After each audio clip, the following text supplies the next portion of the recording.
Olá, eu sou o José Cláudio Casale e estou aqui com a Mariana Bright para falar para vocês diretamente do Congresso da American Association for Cancer Research Annual Meeting 2019.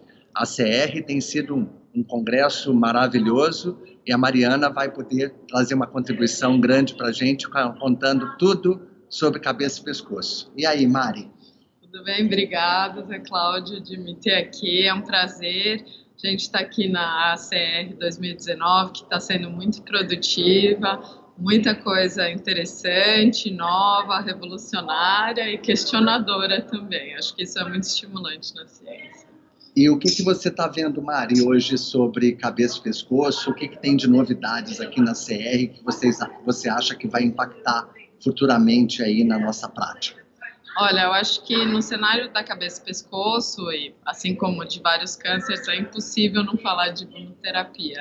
E a gente está vendo bastante resultado de trial interessante, a questão das combinações entre diferentes tipos de imunoterapia, assim como combinação, a importância da combinação com as terapias tradicionais. Isso está sendo um ponto bastante forte aqui, né? Combinar imunoterapias, mas principalmente também buscar preditores de resposta e de qual é o paciente que a gente deve tratar. O que tem sobre isso? Exatamente. Acho que está todo mundo buscando de maneira high throughput, né? Achar esses marcadores. A gente fala muito em TMB, né? Então, quantidade de alteração, de mutação no tumor para marcador, mas ele e o próprio PD1, PDL1 não são suficientes para dizer para a gente quem vai responder de verdade ou não. E antes de falar um pouquinho mais de marcador, uma coisa que eu vi bastante aqui na CR esse ano são os pacientes que estão sendo chamados de superprogressão. Então, estão sendo tratados com essa imunoterapia, alguns vão super bem, para alguns não faz diferença e para alguns o tumor cresce. E a gente não está entendendo ainda o que está acontecendo. O que eles estão chamando de tumor quente? Não, o que eles estão chamando de tumor quente são os tumores que têm o potencial para responder à imunoterapia. Que são os infiltrados. Os infiltrados, e que a gente pode olhar para eles, ver toda aquela maquinaria imune presente, e aí então eles são hot, são os quentes, para a gente fazer esse tipo de tratamento, versus os frios, que aí não tem esse infiltrado, e a gente acha que essa abordagem não vai ser a melhor. Mas a gente não está decidindo ainda assim. Então, a gente está buscando esses marcadores. Quem são eles? São esses marcadores imunes? São outras coisas que a gente não está vendo? Todo mundo fazendo genômica pesada para achar esses marcadores, mas a gente não está lá ainda. A gente tem conjuntos de genes interessantes, mas não tem ainda um conjunto ou uma definição de quem são esses pacientes. E seria muito importante para a prática clínica a gente poder dividir os pacientes. A gente sabe que a gente vai tratar com o melhor que tem, né? E a gente gostaria de ter marcadores que vão guiar essa decisão, mas a gente não está lá ainda. E aí, em relação a isso, o que a classificação molecular dos tumores influencia no tratamento?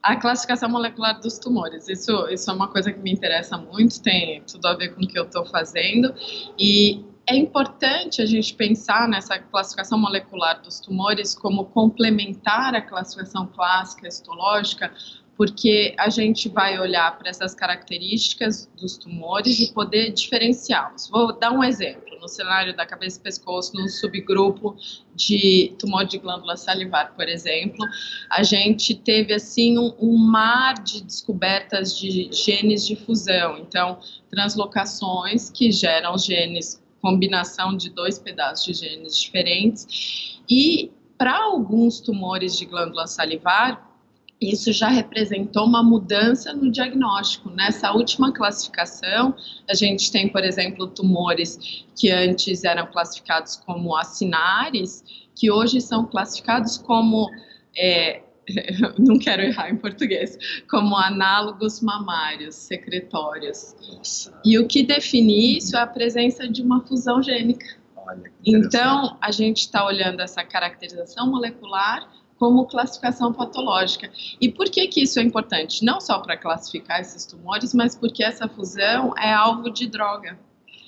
Então, já tem droga em trial. Então, pacientes que antes não tinham uma opção terapêutica, hoje, com essa classificação molecular, tem uma opção terapêutica. Então, muitos grupos estão voltando, reclassificando pacientes que eles estavam seguindo e estão dando essa opção. E a gente viu, assim, uma mudança, né? Então, a gente está procurando fazer essa caracterização molecular em diversos tipos de tumores, claro, falando no contexto de cabeça e pescoço e de tumor de glândula salivar, para poder mudar o jogo para esses pacientes. Isso é o que a gente quer fazer. A gente quer olhar para essas fusões. Nem todas vão ser alvos de droga, infelizmente. A gente sabe que não é fácil. Tem muita fusão com fator de transcrição. Os sarcomas têm muita fusão também, né? Quando você fala isso, me lembra muito o que a gente vê em sarcoma. São tumores onde você tem muita neuploidia e bastante fusão. Bastante. E pouca mutação pontual. Não sei se é o caso. Exatamente, Zé. Exatamente, esse é o caso do tumor de glândula salivar.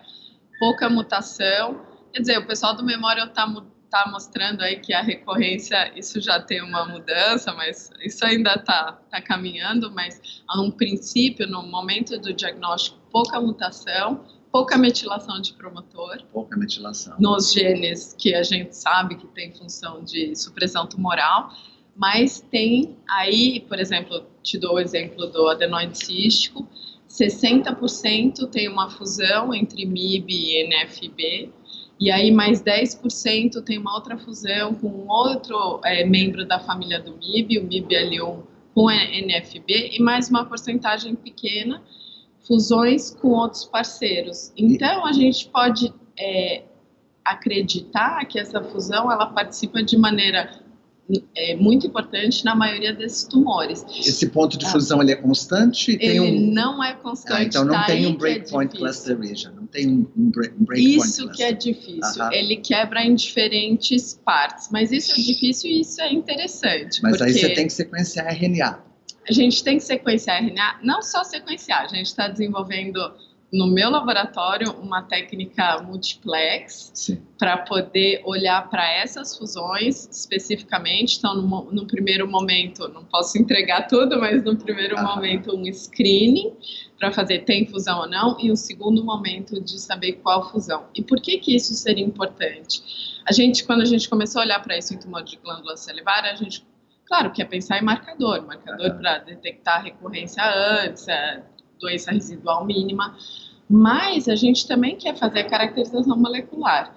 E quando a gente começou a olhar para isso, ninguém estava pensando nisso, mas no final do ano passado, no começo do ano passado, ali na ASCO 2018, o pessoal mostrou que em pulmão, as variantes diferentes dos transcritos que são resultado das fusões de ALK, dependendo de onde quebra e como se liga, você pode diferenciar os pacientes em termos de sobrevida e resposta e resistência à terapia.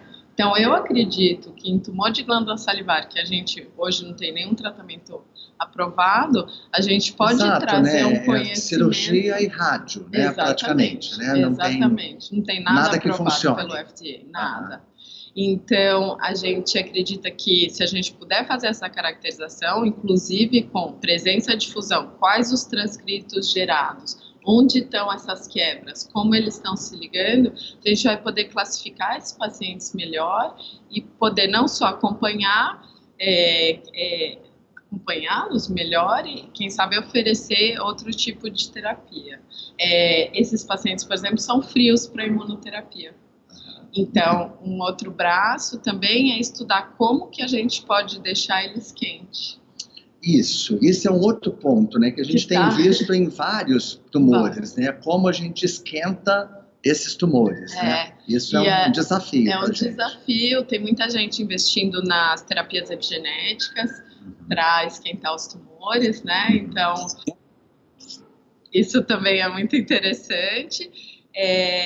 Tem outra coisa que eu queria falar, que não sei se sai um pouco, mas é essa ideia dos marcadores para resposta, não só no tecido, mas olhar eles nos líquidos, né? Então, no sangue, biópsia líquida, olhar isso no sangue. E uma coisa também que eu percebi bastante é que aqui está se falando bastante de usar o sangue e outros líquidos complementares. Então, como combinar urina, saliva, para a gente, já que a pessoas, a gente está sempre olhando para a saliva, então, essa complementaridade. Mas primeiro a gente precisa achar os marcadores, definir, fazer a caracterização molecular, para depois olhar para eles nos líquidos, digamos. Mas a gente tem também falado muito na complementaridade, por exemplo, da imagem da biópsia líquida para o diagnóstico, para a decisão terapêutica. Tem muita coisa acontecendo.